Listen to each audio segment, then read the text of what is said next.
एक बार एक सेठ ने एक शोरूम खोला और एक बुजुर्ग को इनॉग्रेशन के लिए बुलाया।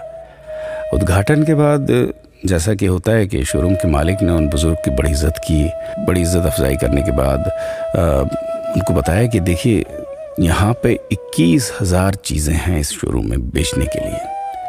इसमें से आपको जो भी चाहिए, जितनी चाहिए आप ले लीजिए। बुजुर्ग हंसे और बोले कि इनमें से एक भी चीज़ मुझे जीने के लिए ज़रूरी नहीं लगती। मुझे तो इस बात का ताज्जुब होता है, आश्चर्य होता है कि इंसान इन सभी गैर ज़रूरी चीज़ों का इस्तेमाल करता कहाँ है।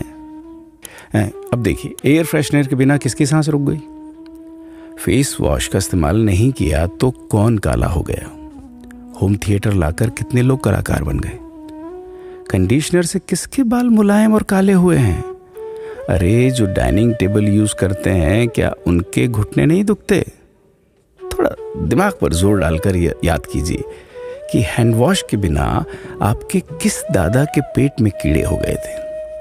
अगर हम डीओ मारकर निकलते हैं तो क्या लोग हमें सूंघने आते हैं? एक्चुअल में तो हम सभी इस प्रकृति को चुनौती दे रहे हैं, वरना बुगला जो होता है वो शैम्पू से नहाता है क्या? मोर अपने रंगों को संवारने या बचाने के लिए कौन सा कंडीशनर या फेस वॉश इस्तेमाल करता है? कभी किसी बिल्ली को मोतियाबिंद होता देखा है? किसी खरगोश के बाल कभी गिरते हुए या सफ़ेद होते हुए देखे हैं? इनहेलर या बाम के बिना भी कुत्ते के सूंघने की क्षमता उतनी ही तेज है। मधुमक्खी का शुगर लेवल बिना दवाई के भी कंट्रोल में ही है। अलार्म के बिना भी मुर्गा रोज उठकर बांग देता है। दरअसल इंसान पैसा खर्च करके दुखी होने की चीजें खुद ही खरीदता रहता है।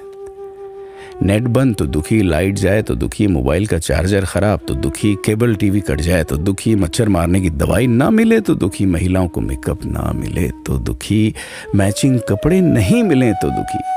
आजकल इंसान 10 मिनट में 20 तरह से दुखी और परेशान रहता है। बाकी तो गुड़ की रोटी या प्याज रोटी खाकर हाथों का तकिया बनाकर पीपल के नीचे जो आराम से सो जाता है, उसे दुखी करने के लिए तो फरिश्तों को नीचे आना पड़ता है। ये सब देखा देखी का खेल है। सच तो यह है कि सुखी रहने के लिए बहुत कम खर्चा होता है, लेकिन दूसरों को दिखाने में कि मैं कितना सुखी हूं, इसी में बहुत ज्यादा खर्चा होता है। जैसे जैसे सुविधाएं बढ़ रही हैं, दुखी होने के रास्ते भी खुलते जा रहे हैं। अगर आपको ये सब सच लगता है तो लोगों को जागृत कीजिए और फिजूल खर्च से बचाइए। दोस्तों, खुद सुखी होने के लिए खर्च कीजिए, दूसरों को दिखाने के लिए नहीं। हाँ, लेकिन अपना ख्याल रखिएगा।